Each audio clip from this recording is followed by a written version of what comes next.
മൂവാറ്റുപുഴ ഇലാഹിയ ട്രസ്റ്റിന്റെ കീഴിൽ ഫാർമസി കോളേജിന് അനുമതി ലഭിച്ചതായി കോളേജ് ഭാരവാഹികൾ വാർത്താ സമ്മേളനത്തിൽ അറിയിച്ചു. ഈ അധ്യയന വർഷം തന്നെ കോളേജിന്റെ പ്രവർത്തനം ആരംഭിക്കുന്നതിനുള്ള നടപടികൾ പൂർത്തിയായതായും ഭാരവാഹികൾ പറഞ്ഞു.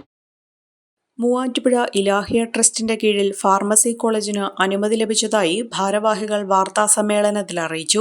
92 തുടങ്ങിയ ഇലാഹിയ ട്രസ്റ്റിന്റെ 9ാമത്തെ institution Ilahia college of pharmacy കഴിഞ്ഞ ദിവസം എല്ലാ അംഗീകാരവും കിട്ടിയിരിക്കുകയാണ്.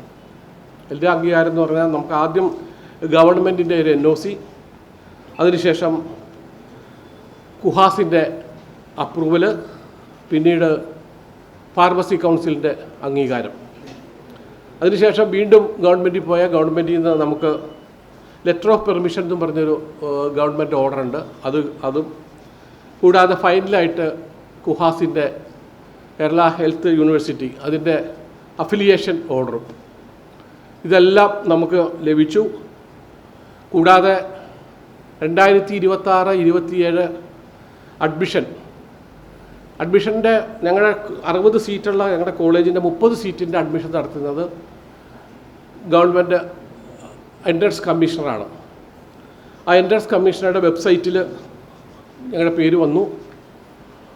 അഡ്മിഷൻ എടുക്കാനുള്ള പെർമിഷൻ തന്നു. ഞങ്ങൾ അഡ്മിഷൻ എടുത്തുകൊണ്ടിരിക്കുക. 2 ദിവസം കൊണ്ട് ഞങ്ങളുടെ അഡ്മിഷൻ 32 സീറ്റായി.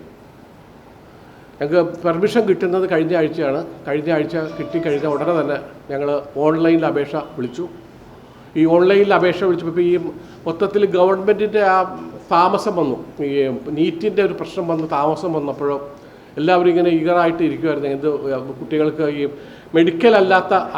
മെഡിക്കൽ അലൈഡ് കോഴ്സുകൾക്കുള്ള അഡ്മിഷന് വേണ്ടി കാത്തിരിക്കുന്നതുകൊണ്ട് പെട്ടെന്ന് തന്നെ നമ്മുടെ അടുത്തൊരു ഞങ്ങൾക്ക് മാക്സിമം 30 എടുക്കാവുള്ളൂ. ഞങ്ങൾ 32 അഡ്മിഷൻ ഞങ്ങളിപ്പോൾ നിലവിൽ എടുത്തിട്ടുണ്ട്. 2 അഡ്മിഷൻ നമുക്ക് എക്സസ് വന്നിട്ടുണ്ട്. ബാക്കി ഗവൺമെൻറ്റിൽ നിന്ന് 30 കുട്ടികളെ കിട്ടും. അപ്പോൾ നമ്മൾ 2 കുട്ടികളെ നമ്മൾ വെയിറ്റിംഗ് ലിസ്റ്റിലാണ് ഉൾപ്പെടുത്തിയേക്കണം. ബാക്കി 30 അഡ്മിഷൻ ഞങ്ങൾ ഫൈനലൈസ് ചെയ്തു. ഇതിൻ്റെ ലൊക്കേഷൻ എന്ന് പറഞ്ഞാൽ നമ്മുടെ ഇലാഹിയ ആർട്സ് ആൻഡ് സയൻസ് കോളേജിലെ താഴെ ഒരു പുതിയ ബിൽഡിംഗ് ഉണ്ട്. ഫാർമസിക്ക് വേണ്ടി മാറ്റി വെച്ചിരുന്ന ഒരു ബിൽഡിങ്ങാണ്. അവിടെയാണ് ഞങ്ങൾ തുടങ്ങുന്നത്. കോമ്പൗണ്ടുകളെല്ലാം സെപ്പറേറ്റ് ചെയ്തിട്ടുണ്ട്. ആർട്സ് കോളേജിൻ്റെ കോളേജ് സെപ്പറേറ്റ് ചെയ്തു. ലോ കോളേജ്, പോളിടെക്നിക്ക് ഇതെല്ലാം സെപ്പറേറ്റ് ചെയ്ത കോമ്പൗണ്ടുകളിലാണ്. ഇതും നമുക്ക് 3 ഏക്കർ സ്ഥലം സെപ്പറേറ്റ് നമ്മൾ ഇയർ മാർക്ക് ചെയ്ത് അത്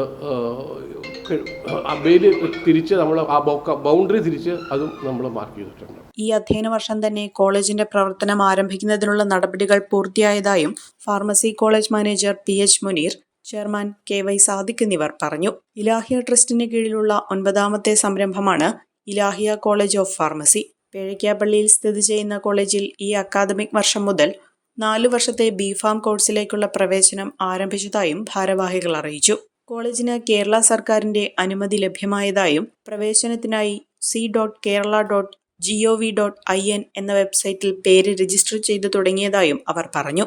ഫാർമസി കൗൺസിൽ ഓഫ് ഇന്ത്യയുടെ അംഗീകാരത്തോടെയും കേരള യൂണിവേഴ്സിറ്റി അഫിലിയേഷനോടെയുമാണ് കോളേജ് പ്രവർത്തിക്കുന്നത്. ആധുനിക അടിസ്ഥാന സൗകര്യങ്ങൾ, വ്യവസായ നിലവാരത്തിലുള്ള യന്ത്രസാമഗ്രികൾ, കൃത്യതയാർന്ന വിശകലന ഉപകരണങ്ങൾ, കമ്പ്യൂട്ടർ അധിഷ്ഠിത ഡ്രഗ് ഡിസൈൻ സംവിധാനം എന്നിവയടങ്ങിയ അഡ്വാൻസ്ഡ് ലാബുകൾ, ഫാക്കൽറ്റി വിഭാഗം, ഉയർന്ന നൂതനാശയങ്ങളും അനുഭവസമ്പത്തും കഴിവുമുള്ള അധ്യാപക നിര എന്നിവയാണ് ഇലാഹിയയുടെ പ്രത്യേകതയെന്നും ഭാരവാഹികൾ അറിയിച്ചു. 4 വർഷത്തെ BPharm കോഴ്സിലേക്കുള്ള അഡ്മിഷൻ നിലവിൽ ആരംഭിച്ചിട്ടുണ്ട്. യോഗ്യരായ വിദ്യാർത്ഥികൾക്ക് www.ilahiyacollegeoffpharmacy.com എന്ന വെബ്സൈറ്റ് വഴിയോ കോളേജ് ക്യാമ്പസിലെ അഡ്മിഷൻ ഡെസ്ക് സന്ദർശിച്ചോ അപേക്ഷിക്കാവുന്നതാണെന്നും അറിയിച്ചു. ഇലാഹിയ ട്രസ്റ്റ് മെഡിക്കൽ വിദ്യാഭ്യാസ രംഗത്തുകൂടി സജീവമാകുകയാണ്. മെഡിക്കൽ കോളേജ് തുടങ്ങുന്നതിനുള്ള നടപടികളും ആരംഭിച്ചിട്ടുണ്ട്.